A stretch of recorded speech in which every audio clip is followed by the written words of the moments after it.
Hi, I'm Ryan Szymanski, curator for Battleship New Jersey Museum and Memorial. And today, February 5th, 2025, is 250 days until the celebration of Navy and Marine Corps 250, which is the 250th anniversary of the founding of the Navy and Marine Corps, which is happening this fall, somewhere around 250 days from today, right here in the Camden, Philadelphia area, where both the Navy and the Marine Corps were originally founded. This is the first in a series of events that's going to happen here in the Philadelphia area that's around the national 250th celebration. But the question that we get most often is, National 250th is next year in 2026, when you're 250 years away from 1776. How does the Navy and the Marine Corps predate the founding of the country? Well, without going into too much detail about the Revolution, because that's a little bit far outside of this museum's range, although if you're interested in continental America, the Revolution, that sort of stuff, or colonial America, I guess I should say, the state of New Jersey had more Revolutionary War battles fought in it than any one of the other colonies. So it's definitely the Philadelphia, Camden area is the absolute best place to visit for Rev War fanatics. But what happened there? So obviously the 13 colonies had some issues with taxes and other things that the British were doing. In May 1775, the Second Continental Congress meets for the first time here in Philadelphia.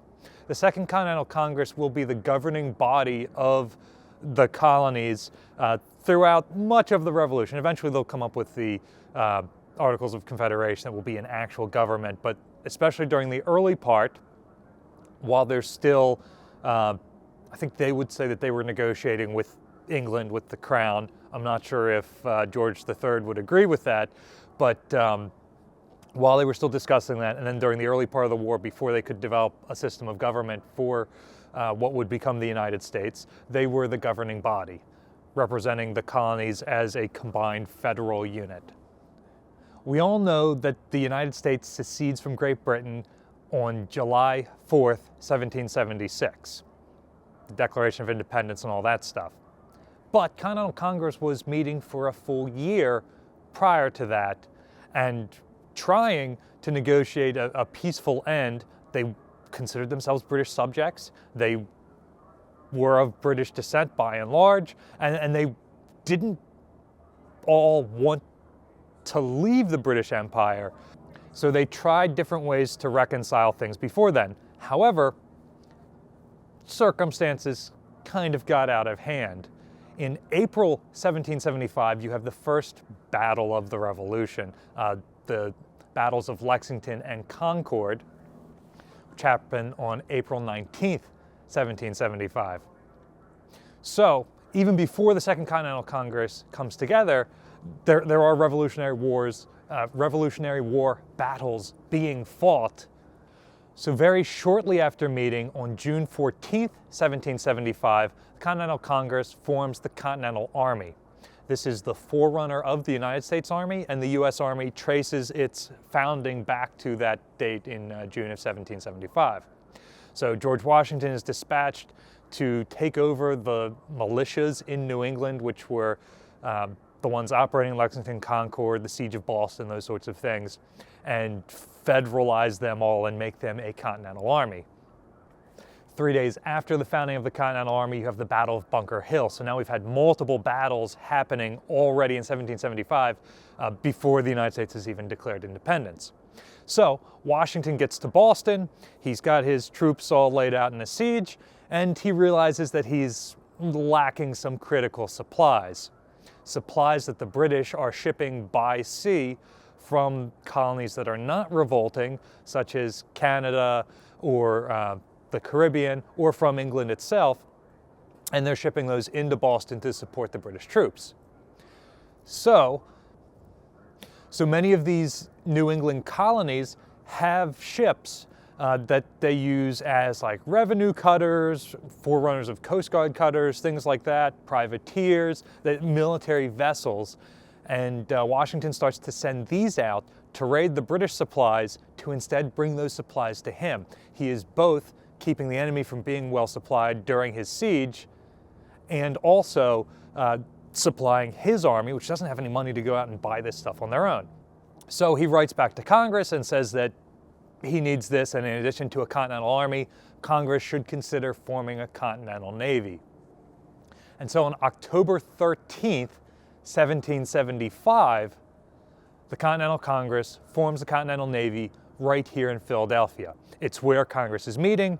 They appoint 3 of their members to form a naval committee, and they start to seek ships that they can buy and rearm as warships. Within a month, the Continental Navy Committee realizes that, hey, legitimate navies also have Marines. Now, these Marines will be important for protecting the ships. They'll be important for boarding enemy ships that we are going to capture. They'll be important for landing as landing forces on enemy beaches if we want to go and take enemy possessions. And so, on November 10th, 1775, just a month after the founding of the Continental Navy, the Continental Marine Corps is also founded, again, right here in Philadelphia. Right around the same time that the Continental Marine Corps is formed in November of 1775, the Continental Congress gets back word that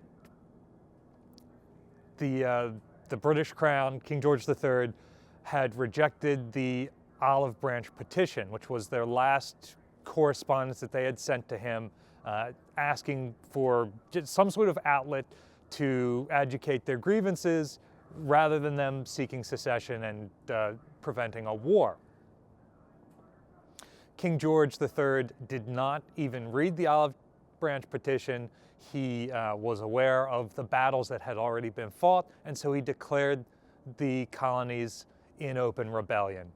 That starts the process of creating the Declaration of Independence, which will then happen by July of 1776. So by the time that happened, America already had an Army, a Navy, and a Marine Corps. And shoot, if they had have had balloons, they would have already had an Air Force by then too. And so because the conflict predates the Declaration of Independence, so too do the military forces that the Continental Congress formed, and therefore the modern U.S. military, Navy, Marine Corps, Army, all trace their foundation back to 1775. The Army, of course, is formed around Boston, but the Navy and the Marine Corps are both formed here in the Philadelphia area. And that's what we're going to be celebrating in just 250 days. There's going to be a big fleet week here with a bunch of ships coming up the Delaware River. They're going to dock on both sides. Some will be on this side with Battleship New Jersey. Some will be on the other side with the cruiser Olympia and the submarine Bakuna. And there's going to be several other events happening around that time. The Blue Angels are going to do flyovers. It's going to be a really great event.